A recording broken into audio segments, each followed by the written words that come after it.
adu mu ya malamane e malamane geli mi ga kobri na ba ko abiri baraga sigara banque sa donitina abiri baraga ke kam mi na. Les dégâts matériels sont très importants. Hein. Cette dame a tout perdu dans cet incendie. Rien n'a pu être sauvé. La désolation, elle est totale. Et nous sommes donc venus faire le constat ici à Tombolia. Mais il faut dire que le contenu de la maison est parti en fumée. Et justement, la propriétaire de cette maison est sous le choc. Hein. Elle n'en revient pas. Elle venait, selon elle, de prendre crédit au niveau de la banque. Hein. Donc un montant de 20 millions. Voilà, tout est parti en fumée, des habits, des congélateurs, des objets de valeur. Tout a été incendié en ce mercredi 21 janvier 2026.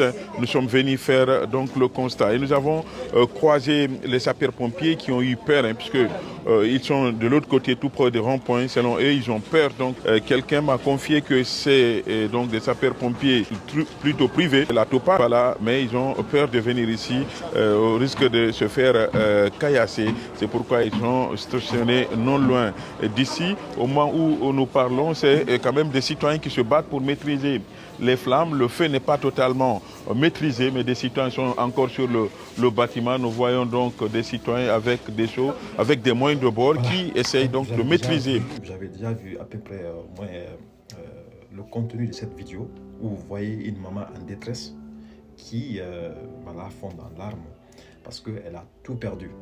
Cette maman, elle a tout perdu.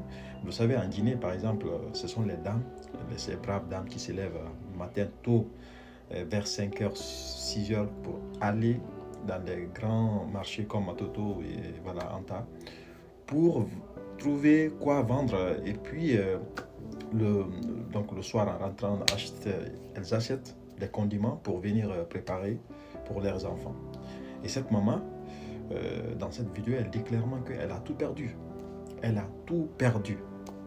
L'argent qu'on avait confié, peut-être même il se peut quand même elle a même pris des prêts, justement des prêts bancaires pour pouvoir maintenant acheter des choses et puis essayer de commercer pour pouvoir nourrir ses enfants. Aujourd'hui, tout est calciné.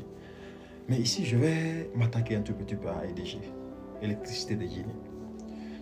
Cette société publique qui a été fondée en 1961. Et j'avoue sincèrement que lorsqu'on regarde le nombre de dégâts que cette société a causé à la population, vous verrez que ça dépasse largement aux accidents de circulation de notre pays.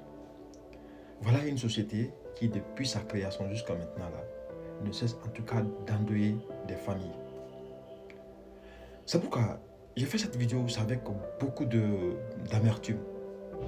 Récemment aussi, on a vu le ministre de la Sécurité et de la Protection civile dans ses locaux. L'incendie a réussi à ravager le contenu de presque beaucoup de bureaux. Alors, cela doit vous donner au moins l'idée de la situation dans laquelle les populations vivent. Et ça, quand vous dénoncez ça tout de suite là, on s'attaque à votre paisible famille parce que quelque part, vous êtes en train de toucher l'intérêt d'autres personnes, laissant complètement le pays dans les mains de ceux-là qui continuent à piller les ressources. Cette pauvre dame que vous voyez comme ça, elle est en train de pleurer, ça fait mal. Ça fait mal de voir une maman en train de pleurer. C'est pourquoi vraiment, c'est juste incroyable.